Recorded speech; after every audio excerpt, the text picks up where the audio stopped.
Hello friends, आज की video खास है सीए इंटर स्टूडेंट्स के लिए जो अगले महीने दिसंबर 21 में एग्ज़ाम देने वाले हैं। इस वीडियो के अंदर हम बात करेंगे कि जो एग्ज़ाम कॉस्टिंग का होने वाला है next month CA inter level पर, उसमें से उस एग्ज़ाम के लिए कौन से चैप्टर हाईली इंपॉर्टेंट हैं, कौन से चैप्टर कम इंपॉर्टेंट हैं, और ये हम तय करेंगे on the basis of previous 6 attempt के अंदर किस चैप्टर से कितने नंबर का क्वेश्चन एग्जाम में आया है। देखिए 6 अटैम्प्ट है, नवंबर 18, मई 19, नवंबर 19 और नवंबर 20, जनवरी 2021 एंड जुलाई 21। यानी इन 6 अटैम्प्ट में किस किस चैप्टर से कितने कितने मार्क्स का एग्जाम में पूछा गया है, उस बेसिस पर हम एक आइडिया लगाने की कोशिश करेंगे कि एग्जाम में किस चैप्टर से ज़्यादा आने के चांसेस हैं। देखिए हर चैप्टर अपने आप में इंपॉर्टेंट है, ये मैं नहीं कह सकता कि ये चैप्टर बिल्कुल मत करो, एग्जाम में इससे नहीं आने वाला, नहीं। किसी भी चैप्टर से एग्जाम में आ सकता है क्योंकि ये सीए का एग्जाम है, लेकिन फिर भी हम एक सीक्वेंस सेट कर सकते हैं। हम सभी चैप्टर्स को कैटेगरी ए, बी और सी में डिवाइड कर सकते हैं। तो इस वीडियो के अंदर मैं बताऊंगा आपको वो कैटेगरी ए चैप्टर जो कि आपको करने ही करने हैं। यानी कि किसी के पास समय की कमी है, टाइम की प्रॉब्लम चली थोड़ी सी, तो अगर सभी चैप्टर नहीं कर सकते तो कैटेगरी ए वाले चैप्टर को एटलीस्ट करके जाएं। इस चैप्टर से कम 60 से 70 नंबर का आने के चांसेस इस वाले अटेम्प्ट में रहेंगे। ये एक एस्टिमेशन है, अनुमान है। और ये जो पीडीएफ फाइल आपको दिख रही है, ये जो फाइल दिख रही है आपको स्क्रीन पर, ये पीडीएफ फाइल, इसका लिंक इस यूट्यूब वीडियो के डिस्क्रिप्शन में है। हम चैप्टर बाय चैप्टर करेंगे और मैं आपको बताते जाऊंगा कौन सा कैटेगरी ए है, कैटेगरी बी और कैटेगरी सी है।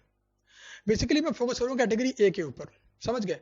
मैं फोकस करने वाला हूं सिर्फ कैटेगरी ए के ऊपर। यानी कैटेगरी ए मतलब वो चैप्टर जो आपको करने ही करने हैं, जिनको आप छोड़ने की गलती नहीं कर सकते कमिंग वाले अटेम्प्ट के अंदर। अच्छा, यहाँ पर मैंने चैप्टर का जो नाम लिया वो लिया स्टडी मैट के हिसाब से। स्टडी मैट में चैप्टर 1 से लेके चैप्टर 15 तक है, तो स्टडी मैट के नाम के हिसाब से ले रखा है मैंने इनको चैप्टर्स को। सबसे पहले बात करते हैं चैप्टर नंबर 1। चैप्टर नंबर 1 क्या है? बेसिकली आपका introduction to cost and management accounting. Introduction to cost and management accounting, ये बेसिकली थ्योरी चैप्टर है। तो देखिए 20 नंबर का 20 नंबर, 20 नंबर, 19 नंबर, 10 नंबर, यहाँ पे मैंने कुछ नहीं लिखा, ये थ्योरी वाला पार्ट है। यानी चैप्टर नंबर 1 बेसिकली थ्योरी को एक तरीके से इंडिकेट करता है। और थ्योरी के बारे में आपको पहले बता दूं मैं आपको कि थ्योरी 20 नंबर की एग्जाम में आती ही आती है। यानी आईसीआई क्या करता है, सबसे आखिरी क्वेश्चन पूछता है 25 नंबर का, 25 मार्क्स का, और ये क्वेश्चन होता है थ्योरी का। इसमें 5-5 नंबर के 5 क्वेश्चन होते हैं, आपको कोई 4 करने होते हैं। और सबसे मजे की बात यह है कि ये 20 नंबर की थ्योरी, ये 20 नंबर की थ्योरी एक ऐसा क्वेश्चन है जहां पर आईसीएआई ज्यादा खेल नहीं सकता। आईसीआई ऐसा नहीं कर सकता है कि क्वेश्चनों को बहुत ज्यादा चेंज कर दे। यानी घूम फिर के उन्हीं क्वेश्चंस को पूछना है जो आपके थ्योरी के क्वेश्चंस हैं। तो यहाँ पर आईसीआई ज्यादा खेल नहीं सकता। तो 20 नंबर की थ्योरी तो आपको करनी ही करनी है। अगर आपने हमसे क्लासेस की है तो आपको एक 70 पेज की थ्योरी बुक मिली होगी, 70 पेजेस राउंड उसके अंदर, 70 पेजेस के अप्रोक्सीमेट। तो अगर आपने उन 70 पेजेस को पढ़ लिया 2 से 3 बार तो ये 20 नंबर आपकी जेब में है। और ध्यान दें, कॉस्टिंग का पेपर डिफिकल्ट पेपर माना जाता है और थ्योरी एक ऐसा क्वेश्चन है जहां पर आईसीआई ज्यादा घुमा नहीं सकता। तो थ्योरी को आपको बिल्कुल भी नहीं छोड़ना है। ऐसे नहीं बोलना कि सर ये तो प्रैक्टिकल पेपर है, 6 क्वेश्चंस में से 5 क्वेश्चन तो प्रैक्टिकल ही होते हैं, आखिरी वाला थ्योरी का होता है, तो भाई 5 ज्यादा हो गए, एक क्वेश्चन कम हो गया, तो थ्योरी वाला पोर्शन कम है, प्रैक्टिकल ज्यादा है। ठीक है, थ्योरी का कम है, बट थ्योरी में ज्यादा आईसीआई घुमा फिरा नहीं सकता। इसीलिए 20 नंबर की थ्योरी सबसे पहले करनी चाहिए। अगर किसी क्वेश्चन में आपको डाउट आता है कि यार इन 6 क्वेश्चंस में से मुझे 5 क्वेश्चन करने हैं बट एक क्वेश्चन में समझ नहीं आ रहा, ठीक होगा गलत होगा, तो पहले कौन सा करो? थ्योरी वाला क्वेश्चन, क्योंकि 20 नंबर की थ्योरी करने में आपको ज्यादा समय लगने वाला नहीं है। और 20 नंबर जब भी आपने पेपर में लिख दिए, आपको कंफर्म है कि यार ये क्वेश्चन था, मैंने पढ़ा था, मैंने लिख दिया, तो आपका जो कॉन्फिडेंस है वो बहुत ज्यादा बूस्ट हो जाएगा। तो थ्योरी को बिल्कुल भी इग्नोर नहीं करना। तो इस वाले चैप्टर को मैं कोई भी कैटेगरी नहीं दे रहा हूं। आगे बढ़ते हैं chapter number 2, material cost. 10 number, 10 number, 5, 10, 5, 5। ध्यान दे जरा, ये चैप्टर लगभग 10 नंबर का आता था नवंबर 18 में, मई 19 में, नवंबर 19 में। नवंबर 20 में, लेकिन पिछले दो जनवरी 21 और जुलाई 21 में आया सिर्फ 5 नंबर का। तो मैं ऐसा मान रहा हूं कि कमिंग अटेम्प्ट के अंदर जो मटेरियल वाला चैप्टर है यहाँ से 10 नंबर का आना चाहिए। यानी कि ये चैप्टर आपका कैटेगरी ए चैप्टर है, इस चैप्टर को बिल्कुल भी ना छोड़ें, very very very very important chapter. उसके बाद chapter number 3 employee cost. Employee cost का है, लेबर कॉस्ट का है, एक ही बात है। लेबर कॉस्टिंग का है, एक ही बात है। देखिए 5 नंबर, फिर 10 number, 10 number, 6 number, 10 number, 5 number. इस चैप्टर में भी कंटिन्यूटी बनी हुई है। तो इस चैप्टर से मैं उम्मीद करता हूँ 5 से 10 नंबर का, 5 to 10 मार्क्स कमिंग टाइम के अंदर। और एक खास बात आपको बता दूं कि नॉर्मली आईसीआई जब पेपर डिजाइन करता है ना, तो वो कोशिश करता है कि हर चैप्टर से क्वेश्चन पूछ लिया जाए प्रैक्टिकल वाला, हर चैप्टर से। यानी कि किसी भी चैप्टर को आप ये नहीं कह सकते कि इस चैप्टर से नहीं आएगा। जुलाई 21 के अंदर लगभग सभी चैप्टर से क्वेश्चन पूछे गए हैं, चाहे जॉब एंड बैच कॉस्टिंग हो, चाहे जॉइंट एंड बाय प्रोडक्ट हो। यानी इतने छोटे छोटे चैप्टर से भी क्वेश्चन पूछे गए हैं, चैप्टर को इग्नोर नहीं किया गया। यानी कि कोई चैप्टर बिल्कुल ही बेकार है ऐसा कह पाना गलत होगा। अगली बात करते हैं ओवरहेड। 5 नंबर, 10, 10, 10 और 5, क्योंकि पिछले 3 अटेम्प्ट से लगभग 10 नंबर का आ रहा है और आखिरी वाले में 5 का आ ही गया, तो मैं उम्मीद करता हूँ सिर्फ 5 ही नंबर का आएगा। इस चैप्टर को मैं कैटेगरी ए में नहीं डाल रहा हूँ। एक्टिविटी बेस्ड कॉस्टिंग, इस चैप्टर को मैं कैटेगरी ए में डाल रहा हूँ 10 नंबर के लिए। क्यों? Activity based costing CA inter level पर एक नया टॉपिक था जब आईपीसीसी से इंटर में चेंज हुआ था। तो इस चैप्टर से लगभग हर अटेम्प्ट के अंदर 10 नंबर का पूछा जाता है, 10 number, 10 number, 10 number, 10 number, 10 number. और मजे की बात यह है कि जब भी इस चैप्टर से क्वेश्चन पूछा जाएगा 10 नंबर का ही पूछा जाएगा। फिर चैप्टर नंबर 7 में बेसिकली क्या है, integrated and non integrated and reconciliation. तो रिकंसिलेशन वाला पार्ट कैटेगरी ए में डालेंगे मैं, रिकंसिलेशन पार्ट। अब देखो 10 नंबर, 5 नंबर, 5 नंबर, 5 नंबर और 10 नंबर। 10 नंबर में क्या आता है जी, रिकंसिलेशन। तो रिकंसिलेशन वाला टॉपिक मैं डालूंगा कैटेगरी ए में। हालांकि नंबर मैं कम ले रहा हूं, 5 नंबर, कि 5 नंबर का ही आएगा। फिर इसके बाद है कॉस्ट शीट कैटेगरी ए बिना कुछ बोले। क्यों भाई? कॉस्ट शीट एक ऐसा चैप्टर है, बेसिक चैप्टर, जिसे करे बिना आप कॉस्टिंग को डिटेल में डीपली नहीं समझ सकते। और देखिए 10 नंबर, 10 नंबर, 10 नंबर लगातार 3 बार, 10 10 10, उसके बाद नहीं आया और फिर से 10 नंबर। तो मैं उम्मीद करता हूं फिर से क्या आने वाला है, ये 10 नंबर का। इसके बाद में आता हूं चैप्टर नंबर 13 पे और चैप्टर नंबर 14 पे, यानी standard costing and marginal costing. दोनों से मैं उम्मीद कर रहा हूं इस बार 10 नंबर का आएगा। रीजन क्या है इसके पीछे? जरा देखो, standard costing 10 number, 10 number, 10 number, 10 number, 10 number, यानी हर अटेम्प्ट के अंदर 10 नंबर का।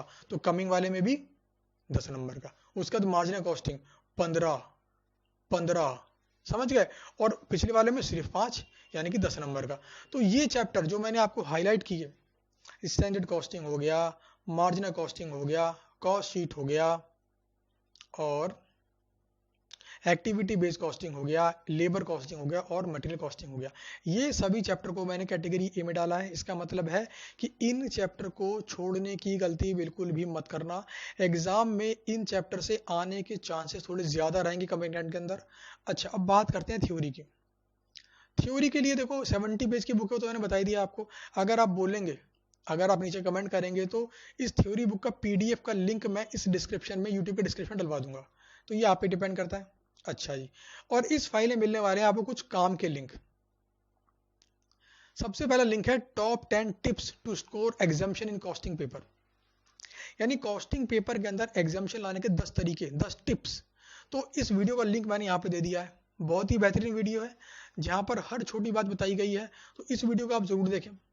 सेकंड वीडियो है आपकी 92 मार्क्स वाले स्टूडेंट की आंसर शीट के ऊपर डिस्कशन, यानी कि जो स्टूडेंट 92 नंबर लेके आया था कॉस्टिंग पेपर में, उसने कैसे प्रेजेंटेशन दी थी, थ्योरी में कितना लिखा था, और कोई भी टेबल कैसे बनाई थी, समझ गए? तो वो चीज पूरे का पूरा डिस्कस किया मैंने इस वाली वीडियो के अंदर।